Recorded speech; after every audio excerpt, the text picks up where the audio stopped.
Ողջույն փոքրիկ, այսօր քեզ համար կպատմեմ մի հեքիաթ տարվա 4 եղանակների մասին։ Մի անգամ Փերին կանչեց Գարունին և ասաց. Գարուն, քեզ եմ տալիս այս վրձինը, գունավորիր բնության կտավը այնպես,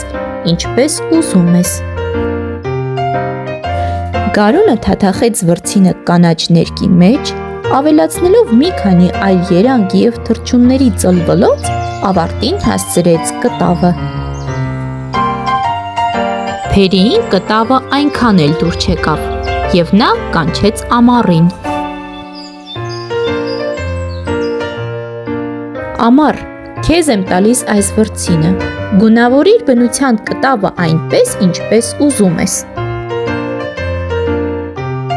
Ամառը վերցրեց վրձինը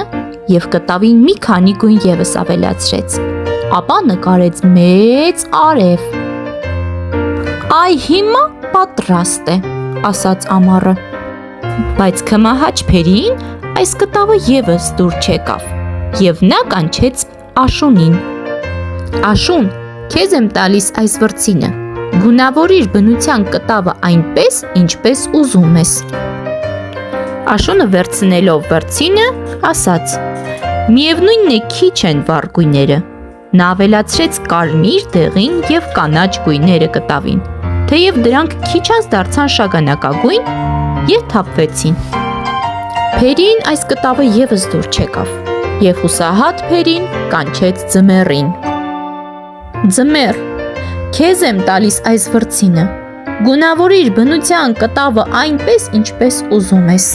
Ձմեռը տեսնելով կտավը, ասաց. Այսքան գույներ օգտագործեցիք և վերջում շագանակագույն ստացաք։ Ավելի լավ է, ես ջնջեմ այս կտավը և սկսենք ամեն ինչ նորից։ Մինչ օրս էլ Փերիին բնության կտավը դուր չի գալիս, և նա 3 ամիսը մեկ կանչում է եղանակներին և փոխել տալիս երանգները։